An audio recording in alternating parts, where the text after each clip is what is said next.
into the series, and Chris Paul is back. All our guys are back together, and he's the guy. Bombs to the rim. Punched into the Andre Ayton. Was inside for the slam. They can't be the more desperate team. Oh, he banks it in. It's good. The Clippers are the hardest working team on the court tonight. We just play hard. Just win or go home, in my opinion, right now. I'm going to just leave it on the floor. Oh, the Clippers have made a habit of digging out of Love 2 holes in these playoffs, and last night they did it in large part by holding down Devin Booker again. In the past 2 games, you see the numbers. The Clippers defense has really locked down on D-Book. Patrick Beverley has specifically answered the bell. Booker shooting just 3 of 15 against Beverley in games 2 and 3. And so, you know, if there's one thing I think of as I bring Legs and PJ back into the conversation, and PJ, I know obviously you're so acutely aware of all the moves coaches are making.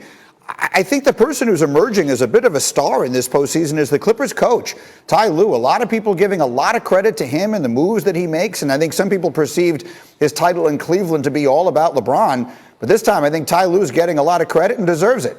He absolutely deserves it. And the 2 personnel moves, I think, were critical. In Game 2, he puts Patrick Beverley into the lineup, and in Game 3, he reinserts Terrence Mann back into the lineup. The defense they're playing, to me, is not textbook defense, but it's very, very effective. You just watch these 2 guys right there.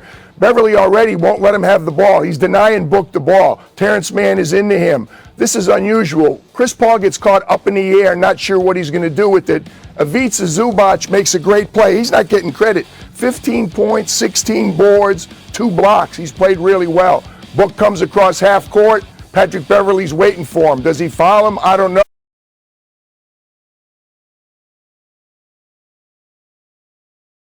Watch the 2 reactions to the play. Beverley liked it. Devin Booker did not like it at all. Here we go again. Now it's Terrence Mann.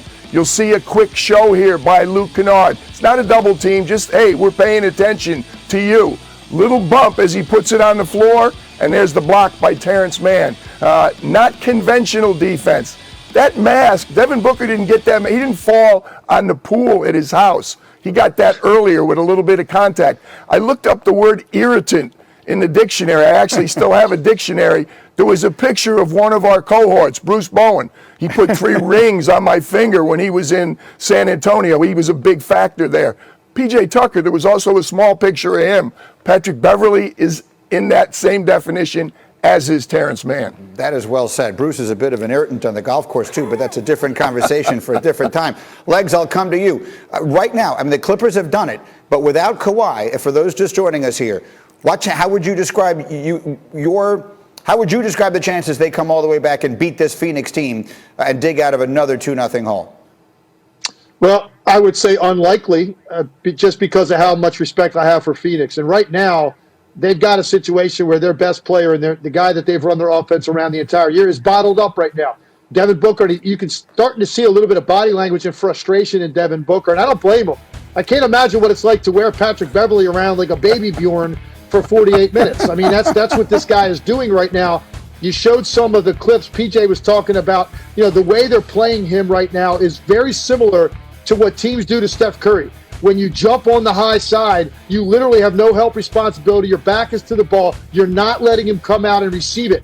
When he does receive it, he's back into his hip. And Devin Booker, as much time as he is spending engaging with the referees, as much as he's talking to them, every time he does it, to me, that just empowers Patrick Beverley. I'm in your head. I'm bothering you. I think Devin Booker's best response to this is pretend that the referees aren't on the court. You're going to have to go handle this yourself. You're going to have to play through all this physical contact. And most importantly, find a rhythm early in the game. This guy is elite. I don't think you keep him bottled up much longer. He's had 2 games in a row. He was subpar. I think Devin Booker bounces back. Chris Paul is one of the most competitive people in this league. He's not happy about the way he played last night.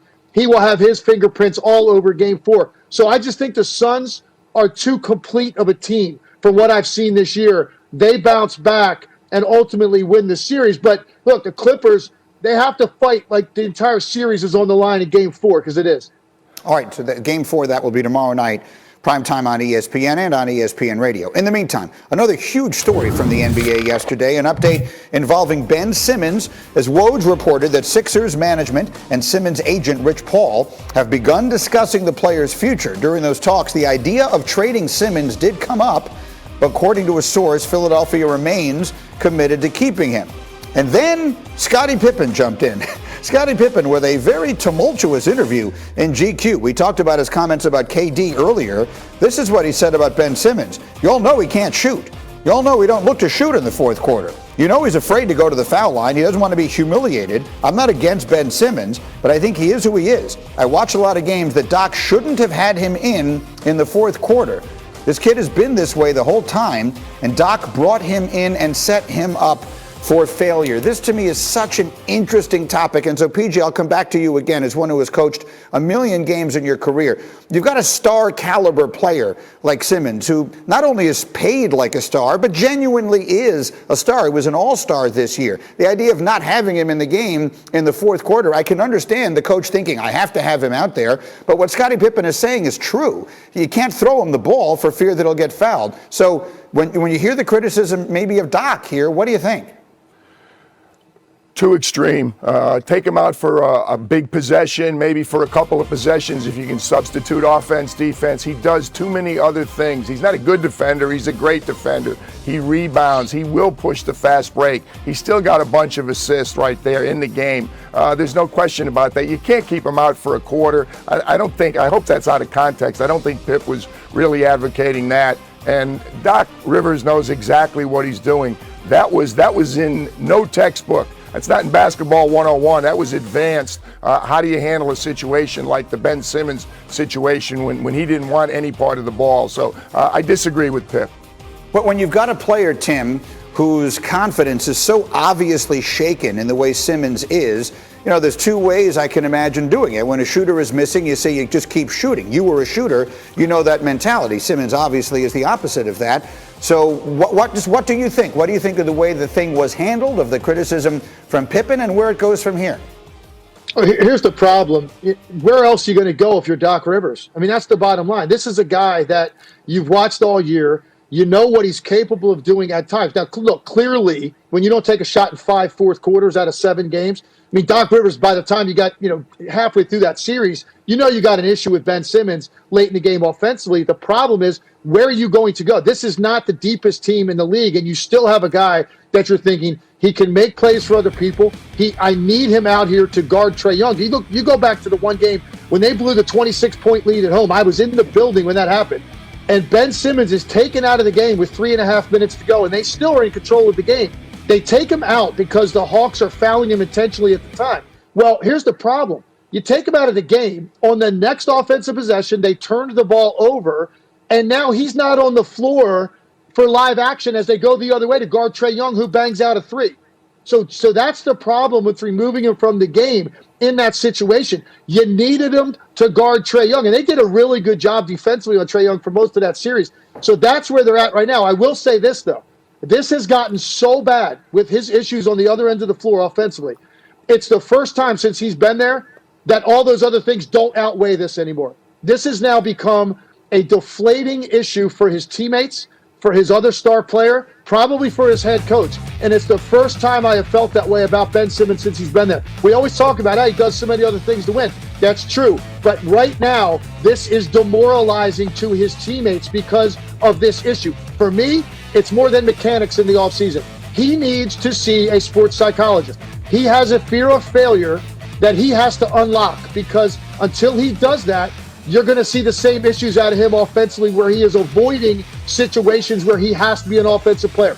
It's the last thing on his mind, shooting a basketball in certain moments, and that can't be. You can't be successful when you're not proactive as a shooter. It cannot be an afterthought, and that's where he's at right now. He needs a sports psychologist in addition to mechanics, both of those things right now, because this has become a situation where his team has lost faith in him.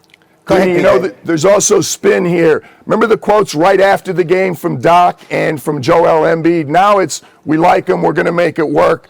If he stays there, obviously they got to take that tack. And guess what?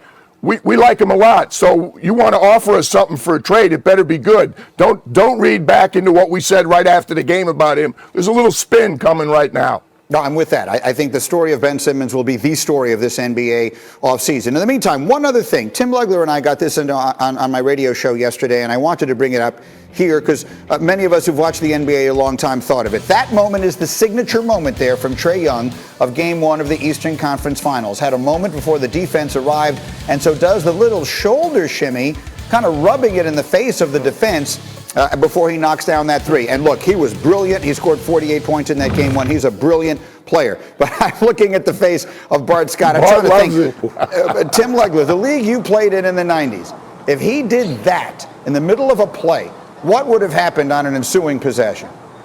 Well, listen, there's no question he's being laid out. There's no doubt about it. He's going to be headhunted on a screen where somebody's trying to take him out. If he gets anywhere near that lane. He throws that floater up. They're not even concerned about the ball. They're going right through his chest in that era. But unfortunately, that era's gone. And not just from a mentality standpoint of the personnel in the court, because obviously we could bring up a lot of teams from the 90s, not just the Knicks. I mean, the Heat were like that. The Pacers were like that. The Pistons, you name it. There were teams like that. You just can't do it anymore. Guys are going to get flagrant twos. They're going to get tossed. And now you've really affected your team going forward. And that's why you just can't address it in that way. And that's why this guy's so comfortable. He might as well be playing in pajamas right now. That's how comfortable Trae Young is on the court. And so when I brought this up, and the mic check, I want to give credit to Bart Scott. I brought this up in our microphone checks this morning to Bart Scott. And Bart made an interesting point about Giannis and the Bucks. Yeah, Giannis is too nice of a superstar. Until he gets angry and decides to be aggressive and not be the good guy and become the villain, he'll never win a championship. What in the John Chaney is going on? Are you serious? This dude hit you with the Harlem Shake before he shoots a three-pointer? I mean, where's P.J. Tucker at? And you talk about the league has changed. Did you not see Patrick Beverly strategically put his dreadlocks in Devin Booker's nose? Like, you can still get it done here. Like, you just got to set him up. Where's the Brook Lopez hard screen set with the elbow out? They got to bruise him up a little bit or they're toast. What do you think, PJ? Bart's on the money. Those teams that Legs mentioned, Dick Carter was an assistant or head coach on every one of those. He'd have come off the bench for sure. I'm surprised too, Bart. I thought Tuck would have got him later. He was in that Irridan group. He should have gotten him also. We'll see what happens. Let me leave it there for the moment. Absolutely. We have much more to go.